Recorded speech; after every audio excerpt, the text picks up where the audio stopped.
बच्चों हमने उस दिन आपको पढ़ाया थे, समझाया था सेंटेंस के पार्ट्स, उसकी कुछ डिफिनेशंस हैं, इसको लिख लीजिए। सेकेंड पार्ट है ये उसका।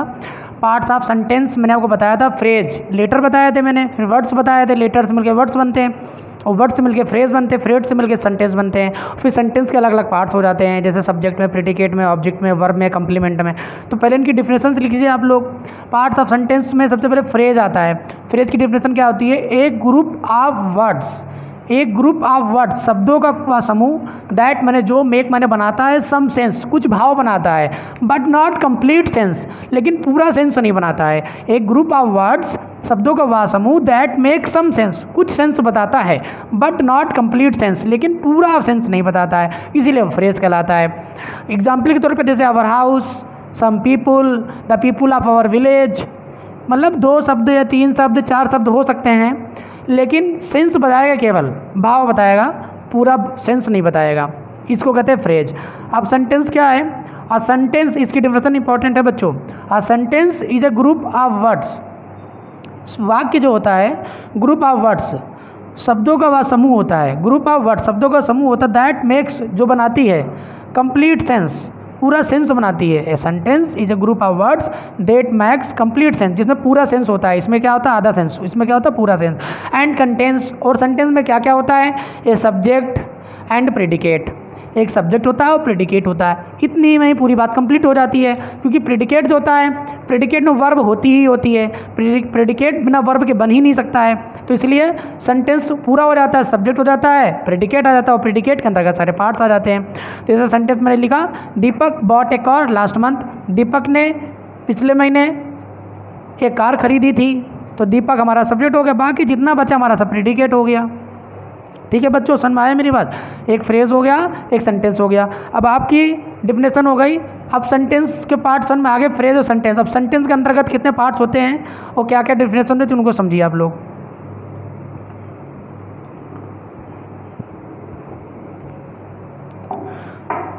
जैसे कोई सेंटेंस है, तो सेंटेंस में सबसे पहले आता है subject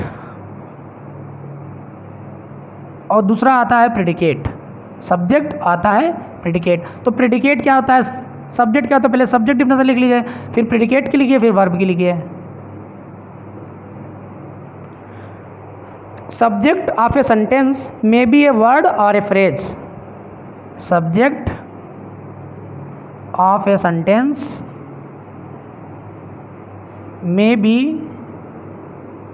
A word or subject of a sentence may be a word or a phrase. जो सब्जेक्ट होता है वो सेंटेंस में, सेंटेंस का जो सब्जेक्ट होता है वो क्या हो सकता है? मे बी क्या हो सकता है? एक वर्ड हो सकता है या एक फ्रेज हो सकता है। मैंने यही तो समझाया था आपको, सेंटेंस में अगर कोई सब्जेक्ट है वो तो वर्ड होगा या फिर वो फ्रेज होगा। ठीक, एक चीज़ हो गई। सब इसके बाद आपका आता है प्रेडिकेट। क्या आता है बच्चों? प्रेडिकेट।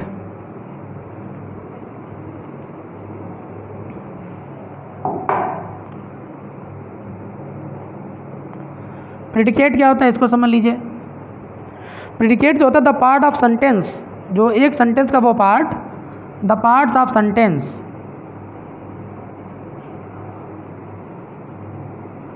विच कंटेनिंग, जिसमें क्या क्या कंटेन होता है?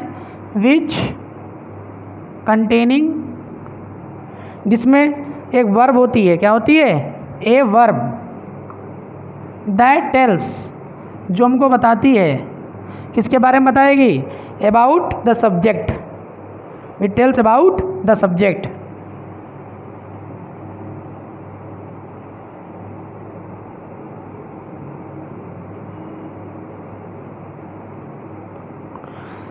द पार्ट ऑफ सेंटेंस, वाक्य का वो हिस्सा, विच मैंने जो कंटेनिंग, जिसमें रहता है। किसमें रहता है? कंटेनिंग रखता है, अपने अंदर क्या समाहित रखता है? वर्ब। एक वर्ब होती है, that tells about the subject, जो हमको सब्जेक्ट के बारे में बताती है, वो प्रेडिकेट होता है। प्रेडिकेट में बच्चों वर्ब भी होती है, ठीक है, ध्यान रखिएगा। प्रेडिकेट में क्या होता है? वर्ब, और बिना वर्ब के प्रेडिकेट बन नहीं सकता है। तो अब सेंटेंस हो गया, पहले फ्रेज हो गया, फिर सेंटेंस हो गया, फिर सब्जेक्ट हो गया, फिर प्रेडिकेट हो गया। अब वर्ब क्या होती है? डिफिनेशन लिख ली, बिगाड़ दी हमने, ये भी लिख लीजिए सब लोग। और उसके बाद में वर्ब। तो वर्ब एक बहुत बड़ा टॉपिक है। वर्ब जो है सब्जेक्ट हो गया, अब प्रेडिकेट हो गया। सब्जेक्ट प्रेडिकेट तो अलग अलग बात हो गई, लेकिन अब ऑब्जेक्ट क्या होता है ये समझ लीजिए। वर्ब बात का टॉपिक शुरू करेंगे वर्ब का। जो ऑब्जेक्ट होता है किसी सेंटेंस में, वो वाट या होम का आंसर होता है। किसका होता है? वाट या होम का आंसर होता है। वाट या होम का आंसर, वाट या होम। आप कोई भी सेंटेंस लेके देखिए और उसमें वाट या होम को पुटअप करिए, अगर उसका आंसर आता है that means that part is the object of the sentence. वो सेंटेंस का वो हिस्सा जो आंसर में आ रहा है वो उसका ऑब्जेक्ट कहलाएगा। राम कंप्लीट हिज वर्क, जैसे कोई भी ले लीजिए, राम कंप्लीटेड हिज वर्क। देखो ये सब्जेक्ट हो गया, ये पूरा प्रेडिकेट हो गया, मैंने बोला। लेकिन अब सिंपल सी बात है, जब सेंटेंस पुटअप किया, ऑब्जेक्ट पूछा गया है सेंटेंस में, अगर आपसे ऑब्जेक्ट क्या है तो बताइए, तो आपको इधर उधर देखने की जरूरत नहीं है, इसको उत्तर देखिए। वाट या होम में Ram completed his work, Ram ने क्या किया, क्या में वाट निकल रहा है, कंप्लीटेड हिज वर्क, अपना काम पूरा किया, तो हिज वर्क क्या हो जाएगी, ये इसका ऑब्जेक्ट हो जाएगा। आप वाट या होम निकालिए, वाट या होम का जो आंसर निकलेगा वो ऑब्जेक्ट कहलाएगा। तो ये बात समझ में आई, ऑब्जेक्ट क्या होता है, वाट या होम का आंसर होता है। तो सब्जेक्ट हो गया, प्रेडिकेट हो गया, ऑब्जेक्ट हो गया। आज का टॉपिक मेरा इतना ही रहेगा बच्चों, ठीक है। फिर नेक्स्ट टॉपिक में वर्ब आएगा। वर्ब भी 3 तरह की होती हैं, action verb, state verbs, phrasal verbs, सारी वर्ब्स बाद में नए टॉपिक में बताई जाएंगी। ठीक बच्चों।